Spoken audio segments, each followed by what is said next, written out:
Legal stuff, you get the point now, right? So to no one's surprise, Disney has been on a pretty heavy reboot, revive, sequelize kick lately, and there's really no hard evidence to see why not. I mean, nostalgia is going to be profitable no matter how you slice it. I mean, for crying out loud, do you know how many times I go into a store and see 90s Nickelodeon merch? I see that at Walmart. But of course, being Disney, they are the kings of owning everybody's nostalgia, since in one way or another, we have our favorite Disney movie from our childhood.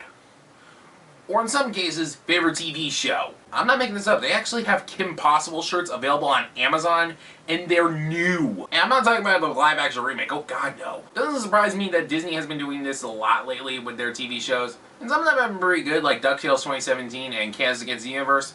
Some of them I have yet to see because Louder and Prouder is going to be a while before it comes out. And the Kim Possible live-action remake, I already discussed it. It was just meh. But what about everything else? Is there a possibility for other TV shows made by Disney TV Animation to make a certain sequel, reboot, revival, or whatever in a way? Well, that's what this episode's about. You pretty much read the title, wherever it is in this video. If you're watching this on your phone, sideways, it'll be up here. If not, it'll be down there. So with that in mind, I figured for the heck of it, we've been talking about my top 5 Disney TV animation, sequel, reboot, revivals for Disney+. And why Disney+? Well, that's pretty much becoming where they're putting all that stuff. And I should probably point out that I'm not talking about shows based off of movies that got their own TV show later on as a form of reboot. So in other terms, I'm not talking about the Little Mermaid TV show, Timon and Pumbaa, the Aladdin show, or even Emperor's New School. Even though I kind of do want to talk about an idea for an Emperor's New School sequel, but I think we all had the idea of Emperor's New University at some point. I almost mentioned Buzz Lightyear of Star Command, but in a way that is kind of happening with Chris Evans. Also, I just realized I'm wearing my Buzz Lightyear shirt. I wasn't even planning that. That's scary. I should also point out that there's not going to be any preschool shows mentioned in this list because is anyone really going to complain if I don't mention a JoJo Circus sequel? Okay, I'm going to get that one commenter now, aren't I? Anyway, let's just get on to the countdown before I start going crazier. Reboot it, renew it, reshoot it, redo it. It's gonna get a little weird, gonna get a little wild. I ain't from around here, I'm from another dimension. This is low on my list because this is one of those shows I kind of do want to see happen, and I kind of do see likely, but not 100%. I'm cautiously optimistic. As in, I'm not that optimistic it will happen. I think a lot of us are still a little ticked off at how the Starverse's series finale ended. And because of that, there was a reason why we have all of those Save Starverses petitions going around. Some of which even had signatures from some of the people who worked on the show. One of which was creator Darren Nefsey, but I am 99% sure somebody just forged her name there because later on during a Reddit AMA she stated she purposely made the finale that way just so fans could make their own finale. That doesn't work like that, Darren. I mean, I get where you're coming from, but fans deserve a full-fledged finale, like a conclusive story. Not just leave it open. It's sort of like, the best way to describe it is you write a book, and then all of a sudden you just forgot to write the last chapter, and it just ended on a cliffhanger, and then you decided to just end the series right there. Yeah, logic doesn't make much sense, but you know what I mean. I would suggest a 5th season, but it would just wind up stretching it a little too much. Now, what do I want to see in a Starverse's movie? Well, basically, honestly, answer the questions that were left unanswered, like, how are humans, and monsters going to work around the fact that Earth and Muni were collaborated together, or cleaved together, I should say? What are Star and Marco gonna do now? What is Mia gonna do? Because what she said in the finale was pretty damn ominous. And also, how is Star going to adapt without magic? I mean, for crying out loud, her own mother, Eclipse, I don't really know how to describe Eclipse to her now. And of course, Eclipse's daughter, Meteora. Well, they killed magic. And honestly, good riddance. Well, their magic. Also, the fact that I turned this guy into Lizard Killmonger. And also, I'm gonna be completely honest, I would not be surprised if Mina tries to get her last hurrah. Anyway, Maury Mark on Instagram made a pretty good comment called Into the Ultraverse, which is basically Starco into the Starcoverse in a way. It's a fairly awesome fan continuation, but unfortunately hasn't been updated since July 2020. Ah, well, Let's hope this does happen so that way it can answer all the questions we still had left over from the finale. Although I don't see this happening like for another few years or so because Darren FC is currently working at Nickelodeon. That's not something to brag about. Reboot it, renew it, reshoot it, redo it. Jake, get back to work! Okay, I should probably mention the original series is not on Disney Plus yet, but it is stated to be coming at some point. We're gonna need to know when, Disney. But for those that don't know, American Dragon Jake Long is about a Chinese-American teenager named Jake Long. I mean, who else would it be about? Jake has the ability to transform into a dragon and has the ability to help defend New York City from mystical threats. You gotta admit, with a premise like that, that's pretty metal. Anyway, I should probably mention that the Jake Texling comes from a long line of humans that transform into dragons. That happens every other generation in his family, from his mother's side. But anyway my idea for the sequel is the next generation. Not next generation because it's gonna be a little hard to have the next generation have the dragon power, so it's gonna have to go to when Jake's a grandpa now. Yeah, in other terms, he's basically in his grandfather's shoes in the sequel. Huh. I don't know if this ever would happen, but if it does, one, for the love of God, retcon the Season 2 art style change. For some reason, writers decided to change the art style to make it more inexperienced for Season 2. For Season 2. If you want to make it more experienced, why not do it for Season 1? And number 2, for the love of God, do not recast Jake. Dante Bosco does a pretty good job, except make him sound a little less like... Boo! Yo, dog, we do have a doggy door. And sound a little more like... This staff will make an excellent gift for my father. I suppose you wouldn't know of fathers. Yes! Jake and Zuko have the same voice actor. By the way, Dante Bosco, if you're watching this, you're welcome on the show anytime. Big fan. Reboot it, renew it, reshoot it, redo it. This is one of those shows I and many others believe deserves a second chance, so that's why I'm suggesting a revival for Disney+. Basically, give this show the 3rd season it deserves. I mean, I don't know how possible it is since Craig McCracken's still currently working on Kids Cosmic over on Netflix, but honestly, I don't think he's stuck to just Netflix, or maybe he is, because honestly, I would not be surprised if Disney gets him to come back to do a revival series on Disney+. I mean, hell, they respect the creators' decision when they brought back the original creators of Kim Possible to work on the Kim Possible movie. Yeah, I know it wasn't that good, but still. Well, at least the creators did come back in a way. Plus, Craig McCracken deserves another chance at reviving a show, unlike how Cartoon Network treated him.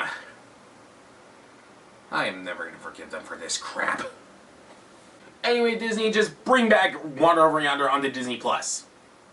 As a matter of fact, just bring Wander Over Yonder to Disney+, because for some reason that has yet to come, because, and I'm not making this up, it's a weird contract dispute with Disney Now, you know, that app you need a cable subscription to watch shows on. Does anyone ever really use that now? Because Disney Now is kind of a pathetic version of Disney+. Hell, I haven't used Disney Now in like... I actually don't remember the last time I used it. Basically, alongside New Season, just remember to put the entire first 2 seasons of Wander Over Yonder onto Disney+, Disney. Reboot it, renew it, reshoot it, redo it. Direct from downtown Main Street, it's Disney's House of Mouse.